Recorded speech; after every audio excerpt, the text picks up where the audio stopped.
friends, my name is Haley and welcome back to my channel. So I know it's been a while since I actually talked about anything I've read on here, so I wanted to kind of update you guys overall on what books I've read. So I decided that the best way to probably do that is to just go ahead and do the mid-year book freakout tag. So let's just get right into it. So the first question is, what is the best book that you've read so far in 2018? And for me, that is definitely Nevernight by Jay Kristoff.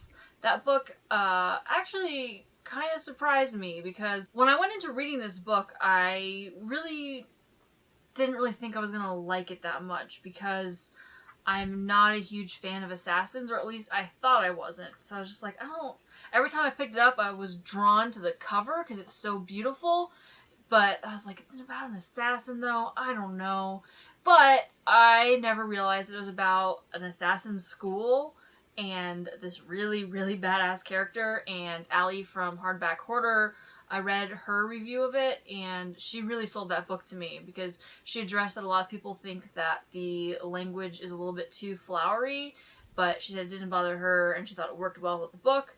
So I decided to pick it up, and I absolutely fell in love, and I agree. I think the writing for me was actually very beautiful. It was refreshing. It was something different than we see in most books, so it was really nice to read something. And I feel like you adapt to the language very quickly. So if anybody's watching this and you're kind of hesitant to pick it up because of what people have said about language, I recommend at least giving it about 3 chapters, because I felt like I adapted to the writing very quickly, and it actually seemed less flowery as I went on. And that might just be because I adapted to it, but I also just felt like the beginning was very poetic, and then it just kind of transformed into a little bit more of a natural writing style. But I personally really liked it, and the story was fantastic. Characters are very compelling.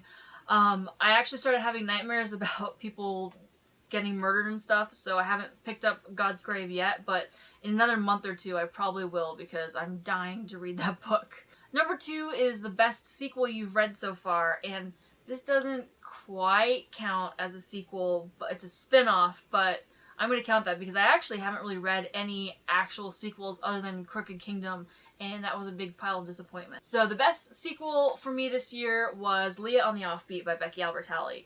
This is another book that I was pretty surprised by. When I read Simon versus the Homo Sapiens Agenda, I did not like Leah. But I decided to pick it up because I really liked The Upside of Unrequited, so I thought, I wonder if maybe Becky Albertalli is just getting better as a writer as she goes on, and I found that to be absolutely true. This was my favorite book by her that I've read so far, by far. I fell in love with Leah as a character. I think she's so charming and beautifully flawed and very relatable, and we got to know more about some of the other characters, and Simon is adorable, and I actually liked him more than I did in the original book, and now I actually want to go back and listen to my audiobook again of Simon versus the Homo Sapiens Agenda, because I have a feeling I'm going to like it more after reading this and getting to know the characters better. Number 3 is a new release that you really want to read but haven't yet, and for me that is Save the Date by Morgan Matson. I am so excited to read this book. I actually probably would have picked it up yesterday at Target if it was there, but it's sold out because everybody wants to read the book. It just sounds so cute, and I follow Morgan Matson on Instagram, and she just seems adorable, and I found that actually really works on me, is when I get to know an author's personality, and even if I haven't read their books, I suddenly really want to read their books. So I'm going to be picking that up very soon. I'm sure by the end of summer I'll have read it. Number 4 is, what is your most anticipated release for the second half of 2018? And for me, that is definitely The Lady's Guide to Petticoats and Piracy. I'm so excited. Actually, that and Escaping from Houdini, because I really need to know what happens to Audrey Rose and Thomas. But I'm very excited for Lady's Guide to Petticoats and Piracy as well, because Gentleman's Guide to Vice and Virtue was hilarious and adorable, and I'm really curious to see what's going to happen with Felicity. I wasn't a huge fan of her character, but I definitely think that she had some charm to her, so I'm curious to see more exploration of that character. Number 5 is the biggest disappointment of the year, and honestly, I feel bad admitting this, but I was disappointed by so many books that I read. I already mentioned Crooked Kingdom. Cruel Prince was a big letdown. I don't need to go through all the books disappointing me this year. But the biggest disappointment for me was The Wicked Deep. It's gotten so much hype on BookTube, and that was what convinced me to pick it up. And I'm sorry if you liked this book. It's nothing personal to you, but I don't understand where these recommendations are coming from. It was a very dull main character. There's a twist at the end that's very predictable and not very exciting. It's really hardcore insta-love that was just painful, and not a whole lot happened. It kept getting compared to Hocus Pocus. I thought it was going to have the charm and the humor, but the only comparison is just that it's about three sisters that are witches, and it stops there. So it was a huge disappointment for me. Number 6 is the biggest surprise, and for me that was Children of Blood and Bone by Tomi Adeyemi. And this book was only a surprise to me just because it had so much hype on BookTube. I was afraid it just wouldn't live up to the expectations. And I wouldn't say that it was my favorite book.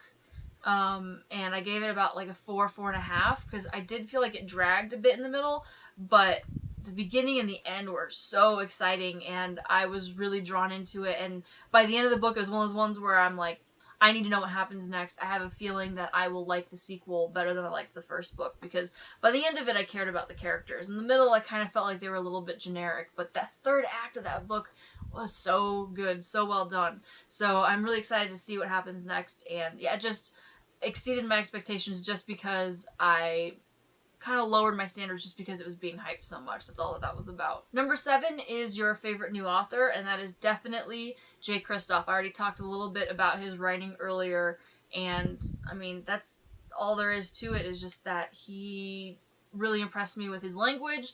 I felt like his writing was so refreshing to me. It was unlike anything else that I've read, and it was just a nice breath of fresh air. So I'm definitely planning to read his other books very soon. His original Japanese steampunk series and Illuminae is on my list as well. You'll hear about that later in this list. Number 8 is newest fictional crush.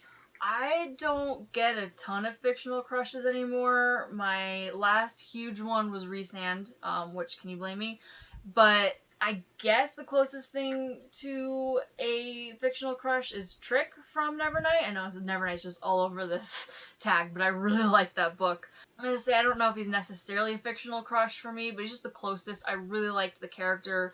I came to care for him a lot. I thought he was very sympathetic. I kept wanting there to be scenes with him in it, and there was definitely some sex appeal to the guy, but that's about as close as you're gonna get from me.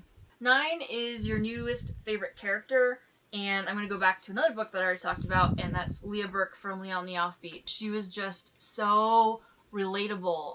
Becky Albertalli does a really good job at creating characters with anxiety without just spelling it out for you. Like, she's not like, oh, my anxiety is really bothering me or affecting this or whatnot. But as a person who suffers from anxiety, you can really pick up on the little things that bother the character a little bit more than it probably should. So I really appreciated that, to have somebody to relate to on that level.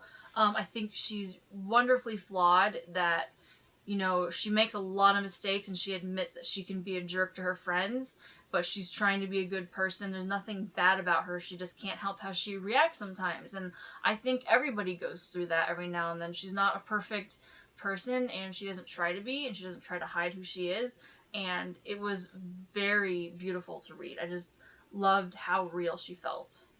Number 10 is a book that made you cry, and books really don't make me cry very often. I think I've cried once, maybe twice reading a book, but I'll say the thing that came closest, and I might have actually cried if I was physically reading the book, but I was listening to it on audio in the car, so, you know, it makes it a little bit of a different environment.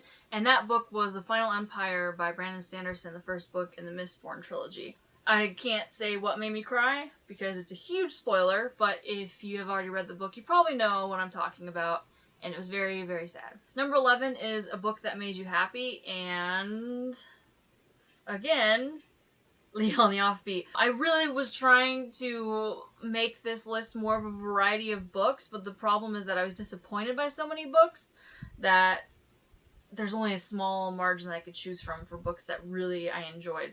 So back to Leah on the Offbeat again. It just had such a cute little ending, and everything was just wrapped up with a very nice bow, and I really hope Becky Albertalli writes another book in this world as these characters. I think it would be great for something from someone's perspective while they're in college. Becky Albertalli's writing is just like a pleasant little hug. This is no exception. Number 12 is your favorite book to movie adaptation that you saw this year, and going back to Becky Albertalli, it was Love, Simon, the adaptation of Simon versus the Homo sapiens agenda. That movie was adorable, and it also gave me a better appreciation for the book. So again, I really want to go back and reread that book. I have a feeling I'm going to like it much better. The movie was just a knock out of the park. It was adorable. It was meaningful. The actors were fantastic. I thought it was a really great adaptation. Number 13 is your favorite review that you've written or filmed if you're a booktuber. And I didn't really film any reviews since I haven't been active on here for a bit, so I'm just gonna kind of move on to the next question. Hopefully maybe next year I'll have an answer for that. Number 14 is the most beautiful book that you bought this year, and that is going to be Heart of Iron by Ashley Poston. I got this through Alcrates. This is their exclusive edition, and it's got nice purple sprayed edges. But really, just the colors on this book, I opened it up, and I was like, oh my gosh, I want to read this book just for the cover. And I love the art itself. It's such a beautiful book. I also plan to read this pretty soon because it actually sounds really exciting to me. And the last question is, what books do you need to read by the end of the year? So it's actually... you can probably predict them, especially if you watched my Booktubeathon TBR. So this one is not on my Booktubeathon TBR, but I did already mention it, and that is Illuminae by Jay Kristoff and Amy Kaufman. I've been dying to read this book since I bought it like a year ago. I don't know why I haven't, so I better get to it. And the next two books are on my TBR for Booktubeathon, and that's Raven Boys by Maggie Stiefvater and Darker Shade of Magic by Victoria Schwab. V.E. Schwab. I don't know why I haven't gotten to either one of these. They've been on my list for like a year. I have no excuse for any of this. And then the last one is a book that I will be reading digitally, and that's God's Grave, also mentioned before. So that's going to do it for the mid-year book freakout tag. Hope you enjoyed watching, and I'll see you guys really soon.